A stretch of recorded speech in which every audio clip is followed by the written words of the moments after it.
Hello, അസ്സലാമു അലൈക്കും.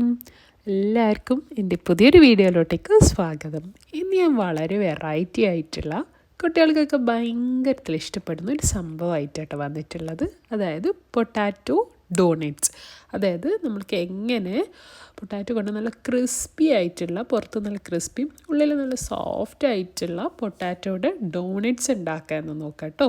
അപ്പോൾ എളുപ്പത്തിൽ ഉണ്ടാക്കുന്ന ഒരു റെസിപ്പിയാണ്. പിന്നെ നിങ്ങൾ ചാനലിൻ്റെ സബ്സ്ക്രൈബ് ചെയ്തിട്ടില്ല, ഒന്ന് സബ്സ്ക്രൈബ് ചെയ്യണേ. അപ്പോൾ നമുക്ക് വീഡിയോയിലോട്ടേക്ക് പോയാലോ.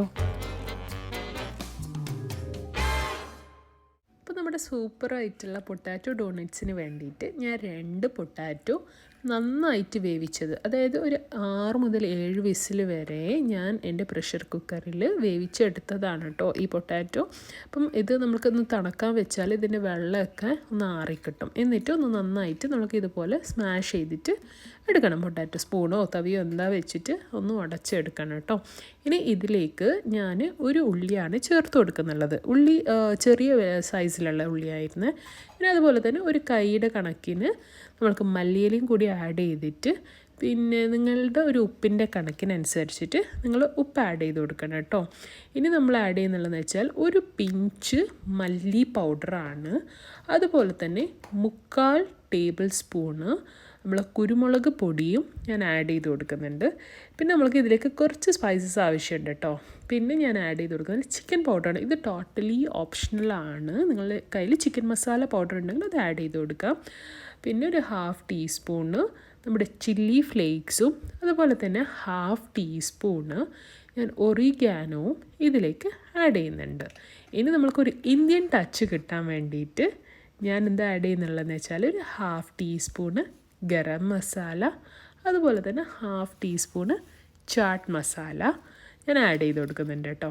ഇനി നമുക്കൊരു കുറച്ചൊരു ഇതിന് വേണ്ടിയിട്ട് സോയാ സോസും ഞാനൊരു 1/2 ടീസ്പൂണ് ആഡ് ചെയ്ത് കൊടുക്കുന്നുണ്ട്. ഇനി ഒന്ന് ഇതിന് ഈ മസാലകളൊക്കെ മൊത്തത്തിലായിട്ട് നമ്മുടെ പൊട്ടാറ്റോയിലേക്ക് പിടിക്കണം. അപ്പോൾ അതിന് വേണ്ടിയിട്ടൊന്ന് ഇതിനെ നന്നായിട്ട് ഇതുപോലെ കുഴച്ചെടുക്കണം കേട്ടോ. നമ്മൾ മാവിനൊക്കെ കുഴച്ചെടുക്കുന്നത് പോലെ നന്നായിട്ട് കുഴച്ചെടുത്ത പിന്നെ 1 ടേബിൾ സ്പൂണ് മൈദ, 1 ടേബിൾ സ്പൂണ് നമ്മുടെ അരിപ്പൊടി, റൈസ് ഫ്ലവർ, ഏത് അരിയുടെ അതായാലും കുഴപ്പമില്ല കേട്ടോ, 3/4 ടേബിൾ സ്പൂണ് കോൺഫ്ലോർ എന്നിവ ചേർത്തിട്ട് നമുക്ക് ഇതിനൊന്ന് വീണ്ടും ഒരു ബൈൻഡിങ്ങിന് വേണ്ടിയിട്ട് നന്നായി കുഴച്ചെടുക്കണം. ഈ കുഴച്ചെടുക്കുന്ന സമയത്ത് നമ്മൾ ശ്രദ്ധിക്കേണ്ടതെന്ന് വെച്ചാൽ നമ്മൾ ഇതിനിങ്ങനെ ബോൾസാക്കി പിടിക്കുന്ന സമയത്ത് ഇതൊന്ന് ഹോൾഡായി നിൽക്കണം.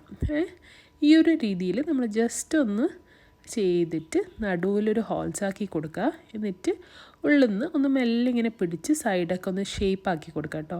ഇങ്ങനെ ഉള്ളിൽ ഒരു ഫിംഗേഴ്സ് ഇട്ടിട്ട് അതും ഉള്ളു ഭാഗം ഒന്ന് ഷേപ്പാക്കി കൊടുക്കുക, അതുപോലെ തന്നെ പുറം ഭാഗം ഒന്ന് ഷേപ്പാക്കി കൊടുക്കാം. കണ്ടില്ലേ?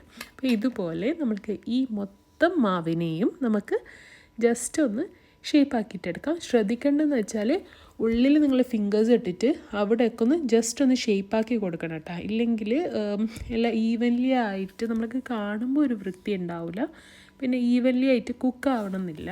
അപ്പം അതുകൊണ്ട് നിങ്ങൾ അതുപോലെ ഒന്ന് ചെയ്ത് കൊടുക്കണം കേട്ടോ. അപ്പോൾ നമ്മുടെ മൊത്തം ഡോണറ്റ്സും ഇവിടെ റെഡി ആയിട്ടുണ്ട്. ഞാൻ മൊത്തത്തിലായിട്ട് ഒക്കെ ഷേപ്പ് ചെയ്തിട്ട് എടുത്തിട്ടുണ്ട്. ഇനി ഇതിൻ്റെ ഒരു കോട്ടിങ്ങിന് വേണ്ടിയിട്ട് ഞാൻ ഒരു മുട്ടയാണ് കേട്ടോ എടുക്കുന്നുള്ളത്. അപ്പം ഈ മുട്ടയിലോട്ടേക്ക് നമ്മൾക്ക് ആവശ്യത്തിനുള്ള ഉപ്പും അതുപോലെ തന്നെ ഒരു പിഞ്ച് കുരുമുളകും കൂടി ചേർത്തിട്ട് ജസ്റ്റ് ഒന്ന് ഇതിന് നമുക്ക് ബീറ്റ് ചെയ്തിട്ട് എടുക്കാം.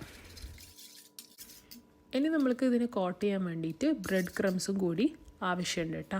അപ്പോൾ നമ്മൾ ഇനി ഓരോ ഡോണറ്റ്സ് ആയിട്ട് എടുത്തിട്ട് നമ്മുടെ മുട്ടയുടെ എന്താ പറയുക ഇതിലേക്ക് ആഡ് ചെയ്തിട്ട് ഇനി ബ്രെഡ് ക്രംസും കൂടി കോട്ട് ചെയ്തിട്ട് വീണ്ടും ഒന്ന് ജസ്റ്റ് ഒന്ന് ഷേപ്പൻ ചെയ്തിട്ട് എടുക്കണേ. ആ ഉള്ളിലൊക്കെ ഇങ്ങനെ ഇത് പറ്റിയിട്ടുണ്ടാവുമല്ലോ.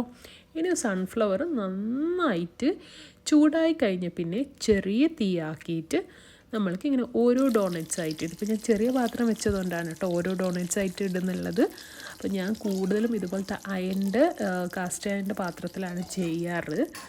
അപ്പം നമ്മൾക്ക് വേഗം ചെയ്തെടുക്കാനും പറ്റും. അപ്പം കണ്ടില്ലേ, ഇതുപോലെ നല്ലൊരു ഗോൾഡൻ കളറാകുമ്പം നമ്മൾക്ക് കോരിയെടുക്കാൻ പറ്റും. നല്ലൊരു ഇത് കുട്ടികൾക്ക് ഭയങ്കര ഇഷ്ടപ്പെടുന്നൊരു സ്നാക്കാണ് കേട്ടോ ഇത്. ഒരു ഉള്ള നല്ല സോഫ്റ്റ് ആയിട്ടുള്ള ഒരു എന്താ പറയുക, നമ്മുടെ പൊട്ടാറ്റോയുടെ എനിക്ക് ഓർമ്മ വരുന്നില്ല. അതുപോലത്തെ നല്ലൊരു ഡിഷ് ആണ് കേട്ടോ ഇത്. അപ്പം നിങ്ങളെല്ലാവരും ട്രൈ ചെയ്യണം. ഈവനിങ് സ്നാക്സിന് പറ്റിയ എളുപ്പത്തിൽ നമുക്ക് ചെയ്തിട്ടെടുക്കാൻ പറ്റുന്ന കുറഞ്ഞ ഇൻഗ്രീഡിയൻസ്, നമ്മളെ വീട്ടിൽ തന്നെയുള്ള ഇൻഗ്രീഡിയൻസൊക്കെ, നിങ്ങൾക്ക് 1-2 ഇൻഗ്രീഡിയൻസ് ഇല്ലെങ്കിൽ അങ്ങോട്ടും ഇങ്ങോട്ടും ചേഞ്ച് ചെയ്തിട്ട് പോലും ഉണ്ടാക്കാൻ പറ്റുന്ന ഒരു അടിപൊളിയായിട്ടുള്ള സ്നാക്കാണ്. ഇഷ്ടമായെങ്കിൽ നിങ്ങൾ എൻ്റെ കമൻറ്റ് ബോക്സിൽ അറിയിക്കണം. കൂടാണ്ട് നിങ്ങളെ വലിയൊരു അഭിപ്രായം കൂടി ഒന്ന് പറയണം. ലൈക്ക് ചെയ്യണം, അതുപോലെ തന്നെ ഷെയർ ചെയ്യണം. സബ്സ്ക്രൈബ് ചെയ്യാത്തവർ ഒന്ന് സബ്സ്ക്രൈബ് ചെയ്യണം. വീണ്ടും നല്ലൊരു വീഡിയോയിൽ കാണുന്നവരേക്കും it's me Nishwana signing off. Bye. അസ്സലാമു അലൈക്കും.